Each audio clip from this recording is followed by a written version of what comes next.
ഈ ആര്യ രാജേന്ദ്രനെ അറിയാത്തൊരു കുറവായിരിക്കും. അതെ അതെ അതെ. മുമ്പ് മലയാളികൾ തേപ്പ് പെട്ടി പട്ടം നൽകി ആഘോഷിച്ചൊരു പെൺകുട്ടിയാണ്. ജസ്റ്റ് ആര്യ രാജേന്ദ്രൻ തേപ്പ് എന്ന് ഫേസ്ബുക്കിൽ അടിച്ചു കൊടുത്താണെങ്കിൽ അതുമായി ബന്ധപ്പെട്ട ഫോട്ടോസും വീഡിയോസും ഒക്കെ നമുക്ക് കാണാൻ പറ്റും. പാച്ചേട്ടാ അവമാനിക്കരുത്, ഞാൻ നല്ലൊരു കുടുംബത്തിൽ പറഞ്ഞവനാണ്. നീ നല്ല കുടുംബത്തിൽ പറഞ്ഞു, ഞാൻ പിന്നെ മറ്റേ കുടുംബത്തിൽ പറഞ്ഞാണല്ലോ. എന്നിരുന്നാലും പിന്നീട് സംഭവിച്ചത് എന്താണെന്ന് വെച്ചാൽ ഈ മേയർ ഫേസ്ബുക്കിൽ കാമുകി ജ്യൂസിൽ വിഷം കൊടുത്തു കൊന്ന ഷാരോണിനെ കുറിച്ച് ഒരു സ്റ്റേറ്റ്മെന്റ് അങ്ങ് നടത്തി.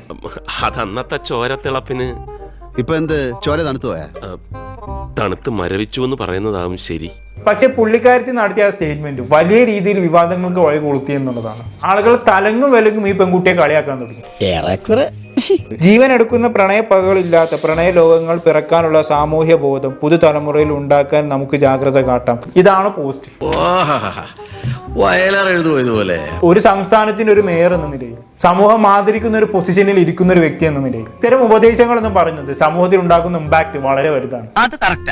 മേയറുടെ ഉപദേശത്തിന് നമ്മൾ കയ്യടി കൊടുക്കുക തന്നെ വേണം. പക്ഷേ സോഷ്യൽ മീഡിയ ഇതിനെ ട്രീറ്റ് ചെയ്തത് നേരെ ഓപ്പോസിറ്റ് ആയിട്ടാണ്. തോന്നി അതങ്ങനെ വരൂ, അതങ്ങനെ സംഭവിക്കൂ, ഈ ലോകത്തിന്റെ ഒരു പോക്കേ.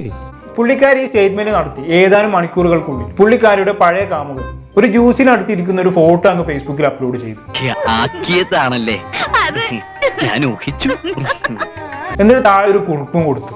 ആയ കാലത്ത് ജ്യൂസ് കുടിക്കാഞ്ഞത് ഭാഗ്യം എന്നും പറഞ്ഞുകൊണ്ട് ആൾ ആര്യ രാജേന്ദ്രനിട്ട് കുത്തിയതാണ്, വേറൊന്നുമില്ല.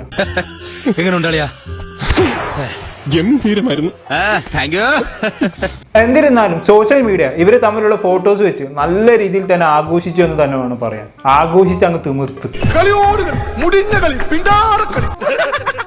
അപ്പൊ ഞാൻ പോട്ടെ. എന്റെ കാര്യം കൂടെ ഒന്ന് പറയടാ. ഈ പാവത്തിന് ഒന്ന് അഡ്ജസ്റ്റ് കൊടുത്തേക്ക്.